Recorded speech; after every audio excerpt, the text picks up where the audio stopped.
and having done so many numerous training in meeting procedure and chairmanship, I've sort of become, I guess, the resident expert in Toastmasters, and indeed in New South Wales in chairmanship and meeting procedure. So it is that when people and organisations have problems with their meetings and call to Toastmasters for help, it's usually me who's the white knight who lies charging out to try and help them. So 3 stories tonight of typical gigs that I've done. We'll start with the Women's Pilots Association. Now, this is a venerable organisation formed by Nancy Berg Walton. When I got involved with them, she was the patron of the organisation and also very involved with the leadership. But there was a problem. Some men were indicating they wanted to join this association. And even worse, shock horror, some of the younger women were in favour of having men join the organisation. So the call went out and I answered this call for help. I went to the annual general meeting over at Manly and I was introduced and I stated my background. Because of my presence there, that it was going to be organised and ordered and controlled meeting. And everything went to the book and I didn't have much to do. But no one raised any point. And indeed, I checked their website this week. The Women's Pilots Association is still female only. Mission accomplished. But amongst all those high-flying women that were at that meeting there, I was definitely the odd one out. There are so many car clubs in Sydney, numerous, for every type of car. One of the biggest ones is the Mercedes Owners Car Club. And their managing council developed a problem. One of the women in the council became what they called disruptive. She questioned their procedures, challenged their leadership of what they were doing. And this went on for a couple of years. And in the end, the council took the opportunity to expel her from the organisation. She was smart, and she elected under their constitution to have a special meeting called of all the members of the car club to challenge her expulsion, which threw the leadership in a state of panic, hence the call for me to go over there and to control this meeting and get it out. So I went there and again I sat by the chairman as a parliamentarian type of person, does a meeting advisor, I call myself there. I was introduced, stated my background, why I was there, established my credibility by telling him, because I'd seen the car park was in the Canada Bay Club. The car park was full of Mercedes everywhere, all sorts of size and vintage. The streets around it were there, all full of Mercedes. And I said to them, I have driven here tonight in a Mazda.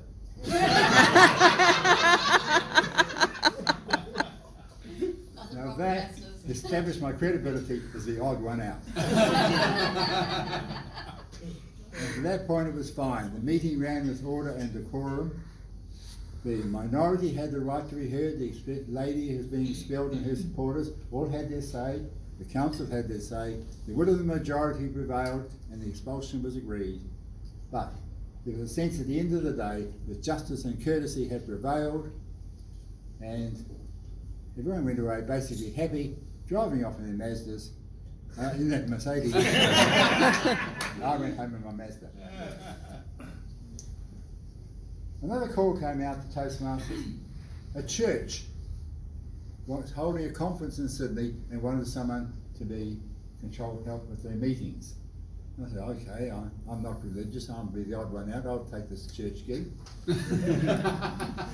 All right, so it was a conference at Darling Harbour. And I went in to get involved. I wasn't sure why they're having this conference. And then I met the moderator and found this is not a mainstream church. It was a fringe church. It was a church formed in Los Angeles, the Uniting Fellowship of Christian Community Churches. And they're in Sydney to have a one-week conference. And I went to the moderator and he said, well, this is different. Why are we here? We are a Protestant church, but you see, I am fully homosexual. And you must understand that I've been kicked out of the church in America for my views, and I have formed this church for people of a like mind. And this church is full of lesbian, gay, bisexual, and transgender people only. Oh yes. Here's my boyfriend, he said, introduced me in his hotel room. So I went to the church. So, what they wanted, they said, was a parliamentarian. Because they're an American organisation and we're running this business session by American Robert's Rules of Order. I said, oh, fair enough. I've got my Robert's Rules of Order when I was on the board of Toastmasters. I understand the difference between all these different motions. I'm your man. I'm the only registered parliamentarian you'll find in Australia. So went along, we had this conference. Now luckily, the moderator was a very experienced chairman and he didn't need my help at all. I was only there because every organisation in America has a parliamentarian. Robert's Rules of Order is such a difficult thing to do that you have to have a parliamentarian to guide you. So, because that's what they do, I was there. But, for those 3 or 4 days of that conference, going through their business meetings and other discussions, as the only heathen heterosexual present, I was doubly the odd one out.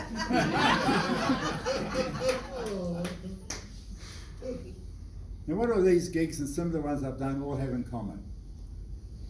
Well, mainly that they're all happy to pay me my invoice for a few $100s for expenses.